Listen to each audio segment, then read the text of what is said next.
We've been betrayed again, friends. Speaker Johnson has promised no budget action whatsoever unless the SAVE Act gets put in there, and it's gone. It's absolutely gone. Should we begin used to this by now? I don't know. Israel's preparations for the invasion of Lebanon go into high gear. We get some big action there happening. Also, the bird flu gets another human-to-human transfer case. Stores are laying off workers as people are buying less and less and stealing more and more. Well, at least there's some more jobs in security, armed security now. I am coming to you from the site of the Gay Olympics in Paris. Welcome to the Poplar Report. I'm Steve Poplar. I'm an accountant by trade, and we're keeping you updated on what's going on out there. You guys are sharing your updates of what's going on, and we're mixing in a little news here to keep things moving along. All right, if you guys have an update that you want to share, make sure you use the word update somewhere in your comment. It can be on this video or on any video. It still gets to the right place. We do want to thank our sponsor, Genesis Gold Group. They help make all of this possible. So they help people who have retirement accounts. If you have an IRA, 401k, to get into gold, silver, or platinum. They do a fantastic job. And friends, if you listened to me 2 years ago when we started talking about this and got into gold, you would be doing pretty good. A lot better than even the stock market right now. Isn't that crazy? Maybe you should listen to the accountant, right? Well, if you want to talk to Jonathan and his team, there'll be a link at the end of the video. All right, so Israel has activated its underground hospital in Haifa, preparing now to receive 2,200 patients, potentially receiving transfer cases from other hospitals in the area, or mass influx of patients from the invasion up in the north. They're also warning people in northern Israel to leave ahead of the Hezbollah strikes. And Netanyahu has said in a nationwide address, which was translated by the government there into other languages as well, I promise you, Hezbollah will get the message. What does that mean? Well, there's been a lot of security meetings, a lot of defense council meetings in Israel. I think the writing is on the wall that there will be a major incursion into Lebanon in the coming weeks. All right, let's talk about it. Speaker Johnson, he promised us that they would make no budget deal whatsoever unless the SAVE Act was part of it. Now, what is the SAVE Act? The SAVE Act basically required all states to only allow people to vote if they had proof of citizenship. That was going to be mandatory for any kind of budget negotiations. It was going to be just the base zero. But that has been stripped out, and we have a 3-month extension till after the election, of course. So the budget process strikes again, and the deep swamp is getting us one more time. Speaker Johnson, of course, throwing us under the bus, just like we expected he would, but it has happened. All right. Second, more good news from other bad places, right? A second healthcare worker in Missouri has now has symptoms from their bird flu, which they apparently received from human-to-human transfer. So this is what the concerns are, that human-human transfers will start, and we're seeing that now 2 cases. How long until they lock us all in our homes indefinitely until we vote for Special K? I don't know. But there'll be lots and lots of people voting from home, apparently, even if they're dead, even if they've moved, they'll all be voting from home for Special K. You need to have a crisis so you can have an opportunity, friends, right? This is a report from Regina, but hurricane, northern Florida panhandle, impact Thursday into Friday. GFS says Category 3 potentially. European says Category 1. We'll see. Port closures. Also oil fields may have to shut down. It may be bad for Florida. Storm name will be Helene. That's what it looks like right now. We'll give you updates on that as the week progresses and as the storm progresses, right? But if you're in Florida and you want some bottled water, now might be the good time to go get it before everyone else wants to go get it. If you want to stock up on any preparedness supplies, get it now before everyone else starts freaking out. Taiwan says, I went to Big Lots friends and family sale this past weekend. If you want to see what people are buying on sale, that kind of gives you an indication of what they're really trying to stock up on, what the special purchases are that they're trying to make. So the entire store was 20% off. Low-priced canned foods and pastas priced at $1.19 or less were essentially wiped out. I got the last few cans of fruit and vegetables and the last can of treat canned meat. So cheap stuff, cheap food stuff, cheap prepper foodstuffs were the things that got wiped out the most. The higher priced Spam was still in good supply. Lower priced pet food was also wiped out. Not a lot of other non-food perishable items were all missing. Not many of those. It was mostly just the food and budget food stuff. People are starting to wake up. Sure seems like it. Even the Democrats, even the most hardcore leftists are getting hit in the pocketbook when they get to the grocery store, aren't they? Terry says 5-gallon food-grade buckets have been hard to find the past month. I usually grab them from Walmart for $3.84, but they're out of stock most of the time. Bellingham, Washington. Yeah, Walmart used to be a real good place to get 5-gallon buckets, but now not so much. Now it's really worth the effort to go to the bakery shops and get them from there. Another thought is I've had good luck with pickle buckets. So if you go to like delis, a lot of times they'll have pickles in big buckets, 5-gallon buckets, and that's not too bad. Easy to rinse out. Still smells like pickles, but if my rice smells like pickles, that's not a big deal, or my beans. Margaret says Northern Utah. Went to Winco to buy several cases of no salt added veggies. 10 cases to be exact. I use this in homemade dog food. I also grabbed 25 pounds of rice, an occasional ingredient for some of my 5 dogs. The register locked up and the cashier had to call the manager for an override.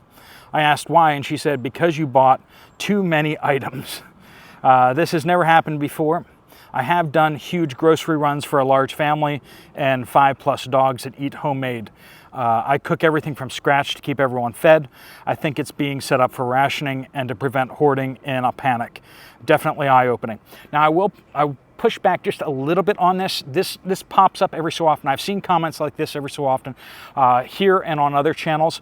Like Walmart and some other stores, they have an anti-fraud thing in there. I think it's more there so that the cashier doesn't accidentally hit too many zeros. You know how like they scan one item, then they hit like 11, so they don't have to scan each and every one. Well, the problem is like, what happens if one of them like accidentally hits a 0, an extra 0, and suddenly it's like 110 instead of 11. I think it's designed to catch that kind of issue, and all it takes is just the manager comes out, triggers a thing, shows, yeah, no, there's that many of those there. It's just like if there's just too many of a certain item, it triggers it. So I don't know that that is nefarious.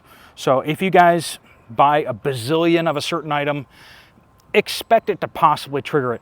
If in the worst case, I've heard of cases where it's like you just can't buy that many, usually they'll just let you split it into 2 orders. So at this point, we're not seeing issues with that. It's when they start putting like rationing, when they start putting, limit 2 per customer or something like that. That's when you start seeing that type of stuff happening. All right, let me know if you guys have run into that same situation, because I know a few of you have, because I've heard about it, and I've heard some other preparedness-minded channels get a little worked up over that, and, I've just heard it enough times, and as we've dug into it and heard from cashiers and managers, that's what it generally is. It doesn't seem to be nefarious. Maybe it is. Chick Chalk, says Hilton Head, South Carolina. Went to our closest Walmart and was shocked to see TWO security guards at the doors checking receipts and very vigilant additional security at self-checkout.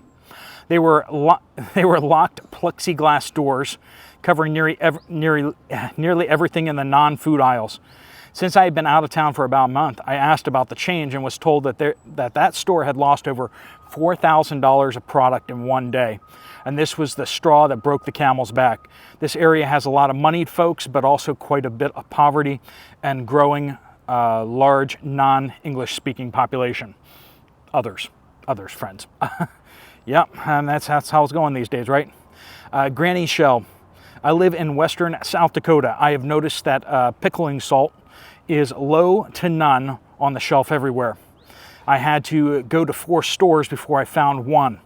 At each store I asked when they'd be getting some in. Everyone said that they wouldn't because the season is over. Is canning season over, friends? Does this audience know the answer to that? Yes, it does. And we all know that pickling canning season is not over whatsoever. They used to have some on the shelf year round, but sometimes the managers just say stuff just to make you go away. So there is always that. Luhu says, went to a Costco in northern Utah yesterday, was checking out and talking with the cashier about how busy they were. And he told me, my husband, that they had to let go 14 employees. My husband had noticed lots of people with not many items in their carts. People just can't afford to buy what they used to, and there's just not as much need for employees. That's the scary reality of it all, isn't it? If we're not needed, you know, that's how a recession works in general, right? I mean, we have less purchases, less product needed, and because of that, there are less needs for employees, and then the employees aren't getting paid, so they can't buy products, so that there's less need for employees to sell products and make products anymore, and that's how a recession just spirals. And we're in the midst of that. We've been in recession since 2008. Anyone who says differently than that is just lying to you, because all of our growth in GDP has been deficit spending by our federal government. Diane says, I went to buy Pine Sol and they did not have the large size available, only small bottles. This is in New York. OBX. I appreciate you guys sending in your updates. Sometimes we got lots of updates, sometimes we get a little less updates. It depends on sometimes how the video propagates and stuff like that. I get that. But please, I really do appreciate all of you guys, especially those of you who dependably get in your updates. So let us know what you guys are seeing. If you see something at your workplace, if you're hearing something, let us know.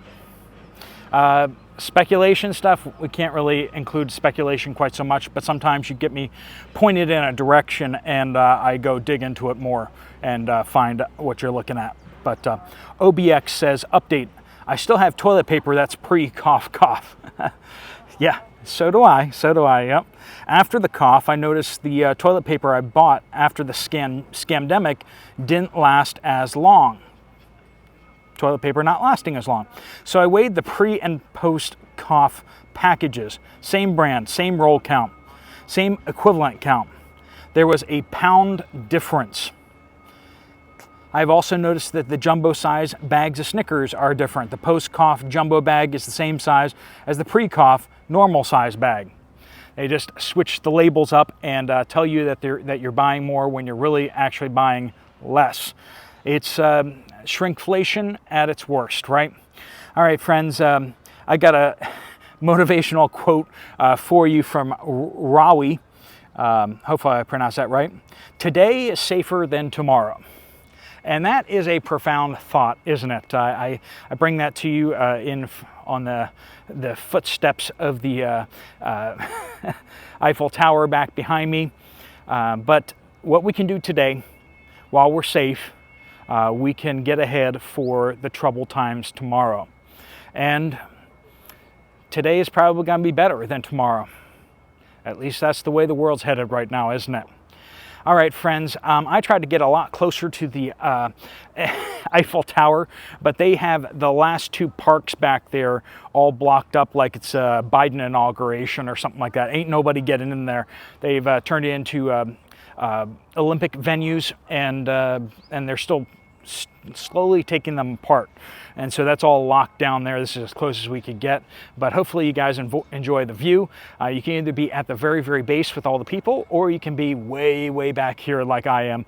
But I'm just stopping through here, and I'll be heading up north to Normandy for the D-Day invasion beaches and some other stuff up there.